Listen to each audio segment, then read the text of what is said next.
Assalamualaikum warahmatullahi wabarakatuh dan salam sejahtera. Selamat petang. Kita berjumpa lagi di video siri pendek tips bina konsisten pada hari Ahad 19 2022. Jadi apa khabar semua? Hope so semua dalam keadaan yang terbaik dan get ready untuk besok masuk dalam pasaran forex, iaitu minggu hari pertama lah, hari Isnin esok hari. Jadi pada siapa yang baru dan juga yang melihat video ini, sila klik button like dan share. Mungkin juga boleh tinggalkan ruang komen, apa-apa yang komen korang nak komenkan. Mungkin benda tu akan membantu pada orang-orang yang lain juga yang melihat video ni untuk membina konsisten di dalam trading dan membina keyakinan dalam trading dan juga kepada financial freedom. Okey, tajuk pada kali ini adalah ini yang semalam punya. Tajuk pada kali ini video siri nombor, tak silap saya, nombor 13 So video yang 13 dia adalah confirmation entry. Okay, confirmation entry ni. Okay. Okay, sebelum saya nak pergi pada confirmation entry ni, valid atau tidak. Okay. Dia sebenarnya tiada apa yang confirm sebenarnya. Tiada apa yang confirm. Yang confirm adalah you kena faham salah satu ini pada angle saya juga saya lihat, iaitu tiada perkara yang confirm. Tiada perkara yang confirm. Yang confirm kecuali perkara yang sudah terjadi. Perkara yang sudah terjadi. Dah terjadi. Okey, di dalam BB Mastery, apa yang confirm? Yang confirm ni adalah yang saya bawakan secara basicnya. Yang confirm adalah trend. Okey, ataupun CS close. CS close. Yang itu adalah confirm. Dia dah close, itu confirm. Okey, CS open, iaitu candlestick open, candlestick close. Itu yang mau confirm lah. Candlestick close, candlestick open, dia adalah candlestick yang confirm. Sebab dia confirm buka kat situ. Lepas tu dia confirm, dia close kat situ. Memang confirm lah jadi benda tu. Jadi ada tak yang confirm entry? Yang confirm entry ni consider macam yang sharp-sharp tu lah. Bukan kata tak ada. Tapi takut itu menjadi keutamaan. Dan kita at the end kita keliru dan kita start untuk menjadikan dia wajib lah untuk kita entry kat situ. Dan at the end kita terperangkap dalam teknik dan juga at the end kita terperangkap di dalam kita punya belief kita. Jadi apa yang perkara utama di dalam trading ni adalah kepercayaan sebenarnya. Perkara utama di dalam trading adalah belief kita. Okay, dalam trading adalah kepercayaan. Yang mana kita percaya pada apa yang kita buat tu. Contoh kepercayaan nanti sebentar lagi saya akan tunjuk dalam graf, iaitu kepercayaan. Percayaan ni kita bukan trade market tu sebenarnya. Kita percaya yang market tu bergerak macam tu. Maksud saya macam ni guys. Okay, kita ambil konsep iaitu kepercayaan kepada contoh. Contoh adalah salah satunya adalah kita gunakan konsep trading BRE. Okay, BRE ini yang standard untuk basic lah. Break retest entry.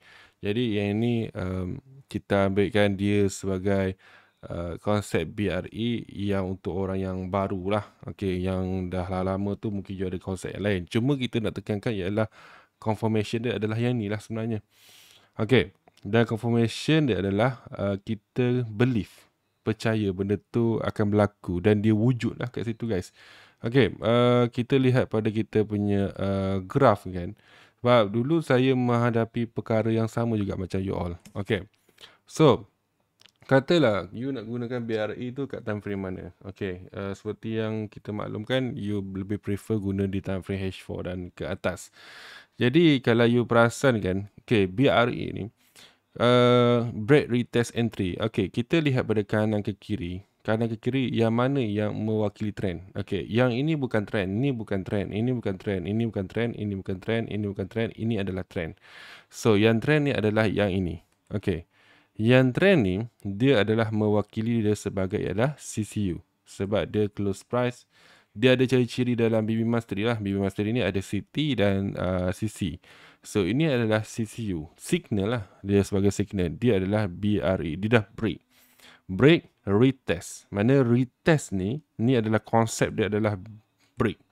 Dia break, dia mewakili dia adalah trend. Okay. Break. Mewakili kepada AKA dia adalah trend. Okay. Trend. Iaitu dia trend apa? Okay. Trend ni adalah CCU lah. Okay. Yang ini break. Lepas tu dia nak pergi pada retest. Retest tu untuk kita entry. So retest tu DMA ping. Jadi yang kat sini you nampak tak? Yang sentuh ni. Okay. Yang ini kita panggil dia adalah retest. Okay. Retest. Retest mewakili kepada entry. Dia sentuh je kita terus entry. Cikgu boleh lah. Benda ni siap cikgu boleh cakap. Kau buat dulu. Kau buat dulu baru kau tahu. Kan? Janganlah kau bedal kat M1. Kau buatlah dekat H4. Lepas tu buatlah backtest sikit. Macam mana dia punya result. Okay. Ni break retest. Retest entry. Ni BRE. Maknanya kau tunggu dia break. Kau tunggu dia retest. Tetapi kita ada panggilkan dia ada zone. Okay, zone ni pula, break ni adalah mewakili kepada zone A. Okay, zone A. Okay, zone A ni, zone A adalah dia mewakili kepada trend. Okay, yang ini, yang you baca retest ni, ini adalah zone B. Okay, ini adalah zone B. Zone B. Zone B adalah kawasan you nak entry. Okay. Lepas tu pula, zone C adalah zone take profit. So, C adalah take profit. Jadi kat sini, zone C. Okay, kita ambil. Dia dah bagi nampak? Nampak dia bagi? Ni adalah zone C dia. Dia dah bagi. Dia sentuh je MA purple. Jadi dia maknanya dia adalah zone C. Okay, zone D adalah di kawasan area sini. Ini adalah zone D. Zone D ni adalah kawasan zone floating atau PL. Okey, ini adalah zone D. Zone D ni ramai yang bermasalah. Okey, ramai orang yang bermasalah. Ini ramai yang bermasalah zone D ni. Jadi you believe dia adalah kalau dia mewakili trend, so kalau dia drop, ini adalah zone B. Maknanya kalau dia break, dia believe dia adalah zone you nak entry. Okay, sama, ni kebetulan lah, rezeki you You beli kepada BRE Okay, contoh, ini mewakili signal, iaitu CCU. Okay, walaupun dia kecil, sebab kita nak ambil latest, boleh ambil yang sebelah ni, tapi kita ambil latest yang ni. You believe, ni adalah zone retest. Dia break retest. Ni zone A, ni adalah zone B. Okay, you believe Okay, kita buat macam ni dulu lah. Kita buat copyright kat sini. Okay, kita copy. Okay. Okay, break. Zone area. Zone A. Okay. Waktu retest entry. Okay. Retest entry. Ini adalah zone B dia. Okay. Lepas tu lah, zone C dia sepatutnya kepada MA purple ni. Okay. Patutnya take profit sini. Tapi dia bagi entry, dia tak bagi zone. Dia tak bagi TP. Tetapi dia terus drop. So, drop ni adalah zone D you. Ni zone D. Zone D ni adalah sampai MA ni sampai ke lower band. Ini adalah zone D you. Zone D. Dan cut loss jika berlakunya CCD. Jadi yang kat sini lah you akan cut loss. Nampak? Ni you punya cut loss. Jadi kena cut loss lah. Jadi zone D ni yang ramai orang dia tambah layer. Dia tambah layer dengan tak tahu apa yang dia buat. Tambah layer at the end dia MC dasar kau nampak tak? Dia patah balik. Dia patah balik ni kita dalam PVM yang lain. PVM lain dia ada cara kalau you tak nak cut loss di BRE di H4 ataupun you tak nak cut loss di H4, you boleh masuk di zone daily. Itu kita panggil mapping lah. Nampak dia patah balik. Jadi ini datangkan kerugian pada you lah. Sebab tu you kena makin you banyak ilmu makin bagus. Cuma kita nak bagi tahu konsep yang ni, ramai orang fail bagian ni. Mana yang dah konsisten dia boleh jawab. Ni kan PVM mapping cikgu. Yes, faham. Tapi kita bagi ruang kepada orang yang baru yang nak kenali benda ni. Okey. Contoh, kalau yang ini you cut loss lah. Okey, boleh tak kalau you come back balik? Boleh. Okey, you follow trend balik. Ini adalah CCD. So, ini adalah break trend untuk CCD. Ini adalah zone A. Okey. Ini adalah retest entry zone B. Nampak dia sentuh MA purple tu. Okey, yang ini dia ngam kecil-kecil je dia sentuh MA purple ni. Okey, lepas tu dia sentuh MA pink balik. Okey, ni MA pink. Jadi ini adalah zone CU. Dia take profit. Jadi you win tak? Win. Walaupun you cut loss ni, jangan risau. Next dia bagi lagi duit. And then dia bagi lagi duit. Dia bagi lagi duit. Sini pun ada duit lagi dia bagi. Jadi dekat sini guys, you kena faham, you kena believe benda tu berlaku. Cuma ramai orang fail kat bahagian D ni. Jadi you kena believe benda tu happen.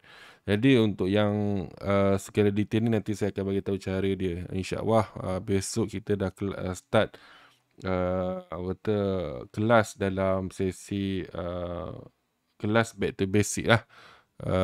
Di dalam mentoring RM RM100 sebulan tu. Nanti besok kita akan sama-sama buat back to basic pada waktu pagi esok. InsyaAllah kita akan mulakan from zero. Okay, itu saja guys.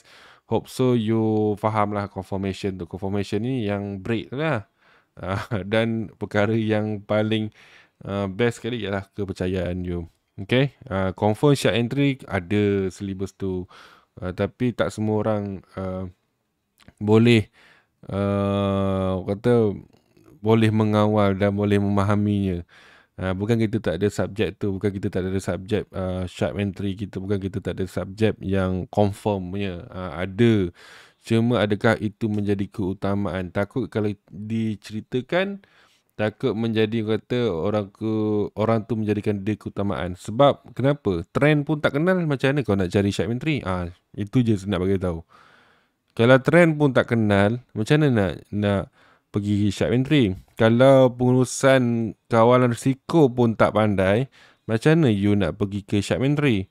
Kalau you dari segi mindset you tak ready untuk menghadapi sebarang risk, macam mana you nak pergi kepada sharp entry? Kalau you punya mindset tak ada asset allocation untuk pecahan account untuk security capital, macam mana you nak pergi sharp entry? Faham? Jadi kalau kita bagi you pada sharp entry, you akan jadi racun pada diri you. Tetapi kalau you mempunyai asset allocation, mempunyai kewangan yang kukuh, mempunyai psikologi yang baik, emosi yang terbaik, tahu pengurusan MM, tahu kawalan risiko yang terbaik, you akan diajarkan cara sharp entry dan you akan dapatkan momentum punya profit. Jadi benda tu kita simpankan dahulu supaya kita takkan keutamaan apa dia dalam trading, ialah kita punya belief dan kita punya pengurusan yang terbaik. Okay, itu saja guys. Hope so dapat bantu you. Assalamualaikum dan salam sejahtera.